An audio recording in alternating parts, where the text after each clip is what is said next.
homosexual acts without bearing the weight of the identity. The closet welcomes no femmes, no clockable queens, no obvious dykes.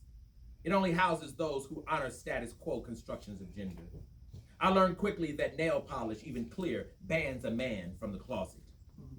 Makeup of any amount is a sure rejection. No sequin, no floral pattern pants, no arched eyebrows, no fake hair, no unnecessary weeping, unless your mother dies.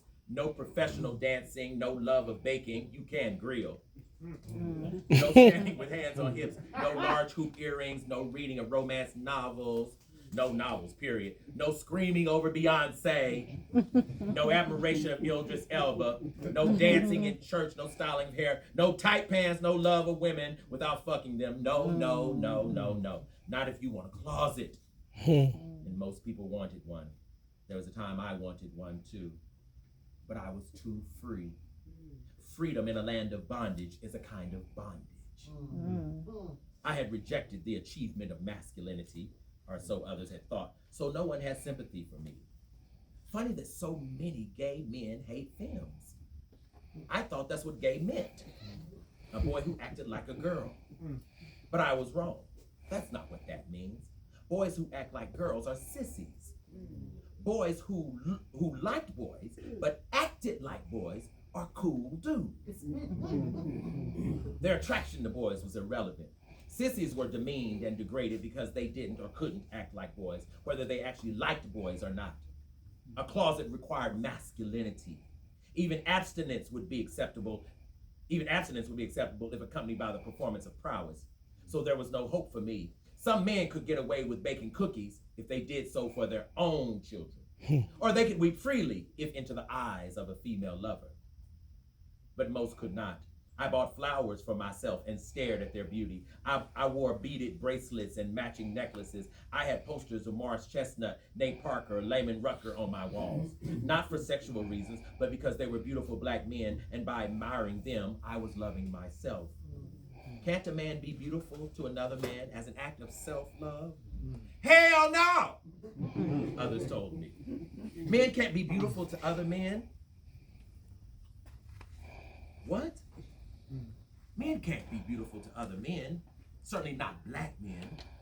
We can deem each other cool, straight, meaning acceptably attractive, but not downright beautiful. That word is reserved for people and things we seek to possess, to devour, to own. I learned this much too late. If Jesus were alive today, he'd get a closet. You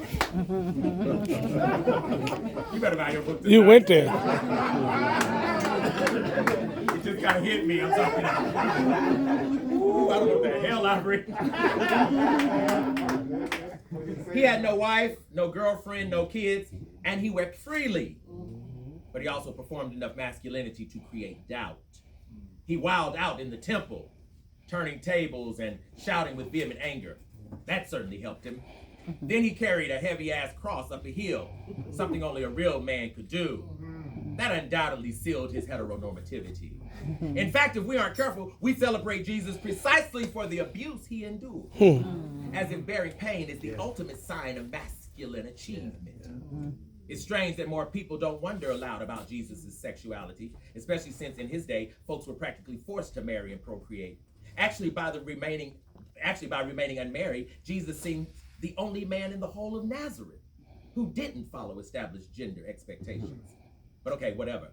The point here is that his fame, his reputation rests upon violence. It's the only way we praise him, the only way we exalt him as a single man who never had a woman. Turning water into wine didn't do it. Neither did raising the dead. These are not necessarily masculine achievements, but enduring the cross is. That's part of why church folks love that moment more than Jesus' entire life, because his gender performance at Calvary is undeniable. The act is so complete, so unsullied, so punkless, that his passion, shown in other moments, pales in comparison to his virility on the cross. He gets unbridled manhood because he died hard, not like some weakling who crumbled because others mocked him. No, Jesus bore our stripes and was whipped all night long. Then, much to everyone's surprise, he rolled that heavy-ass stone away, or somebody else did, and got the hell out of that tomb. Baby, that was a bad dude. That was a pimped-out motherfucker. Although a sensitive one, too. Yes, Jesus would get a closet. The real crime is what we've done with those boys who don't. I think of Baldwin and the way he worked to persuade a world to love more fiercely, and I cry for him. Not because he couldn't have a closet, although he definitely couldn't, but because ultimately he loved us too much to want one. Scholars and readers alike laud Baldwin, but most don't champion his sexuality as a prerequisite for his brilliance and unmatched insight. Dwight McBride's Straight Black Studies essay, published in the anthology Black Queer Studies, certainly approaches this position.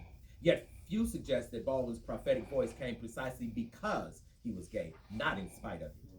In fact, I contend that his sexuality was the piece of God through which he understood the world. It was the 3D lens by which he saw the invisible. He didn't happen to be gay. He was sent gay by ancestors who knew we needed him. He never would have known what he knew or taught the world the nuances of race and gender, except that he was gay.